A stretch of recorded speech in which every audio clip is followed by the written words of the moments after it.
Sai news.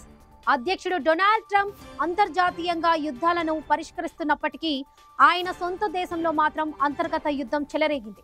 Trump విధానాలు దేశంలో రాచరికాన్ని ప్రోత్సహిస్తున్నాయి అని ఆరోపిస్తూ దేశవ్యాప్తంగా వేలాది మంది ప్రజలు రోడ్లపైకి రాబోతున్నారు. ఈ నిరసన నినాదం నో కింగ్స్ అంటే రాజులు లేరని. ఈ నిరసనలకు కారణం ఏమిటి? ప్రజాస్వామ్యం ప్రమాదంలో పడిందని అమెరికన్లు ఎందుకు భావిస్తున్నారు?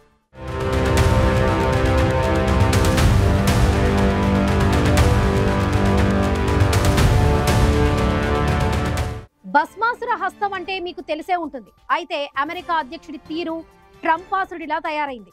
అధ్యక్షుడు డొనాల్డ్ ట్రంప్ చేపడుతున్న చర్యలు దేశంలో నిరంకుశ పోకడాలను పెంచుతున్నాయని ఆరోపిస్తూ అమెరికాలోని 50 రాష్ట్రాల్లో 2500కు పైగా భారీ ప్రదర్శనలు జరగనున్నాయి.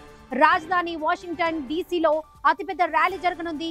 ఈ నిరసనలు ట్రంప్ పాలనకు వ్యతిరేకంగా జరుగుతున్న 3వ జాతీయ స్థాయి ఉద్యమం. ఈ నిరసనకారుల ప్రధాన ఆరోపణ ఏమిటంటే ట్రంప్ దేశం యొక్క ప్రాథమిక ప్రజాస్వామ్య నియమాలను అస్సలు గౌరవించడం లేదు.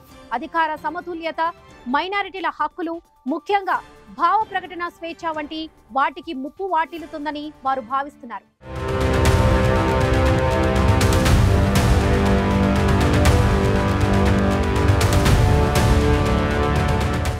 ముఖ్యంగా ఇమిగ్రేషన్ పై తీవ్రమైన ఆంక్షలు, పత్రికా స్వేచ్ఛపై పాబందాలు, రాజకీయ ప్రత్యర్థులపై ప్రతీకార చర్యలు వంటి ట్రంప్ విధానాలు అమెరికా రాజ్యాంగం ఇచ్చిన హక్కులకు పెద్ద ముప్పుగా మారాయని నిరసనకారులు అంటున్నారు. ఈ పోరాటం కేవలం విధానాల కోసం కాదు, ప్రజాస్వామ్య మూల సిద్ధాంతాలను కాపాడుకోవడం కోసం. నో కింగ్స్ అనే నినాదం ద్వారా ప్రజలు అమెరికా ఒక ప్రజాస్వామ్య గణతంత్ర దేశం, ఇక్కడ ఎవరు రాజులు కారు, అధికారం రాజ్యాంగం చేతిలోనే ఉంటుందని గట్టిగా చాటి చెబుతున్నారు. ఈ నిరసనలు ట్రంప్ పాలనకు ఒక బలమైన హెచ్చరిక. అభిప్రాయ స్వేచ్ఛ, ప్రజాస్వామ్య పరిరక్షణ పేరిట లక్షలాది మంది ప్రజలు తమ గళాన్ని వినిపిస్తున్నారు. ఈ నిరసనల పర్యవసనాలు అమెరికా రాజకీయాలపై ఏ మేరకు ప్రభావం చూపుతాయో చూడాలి.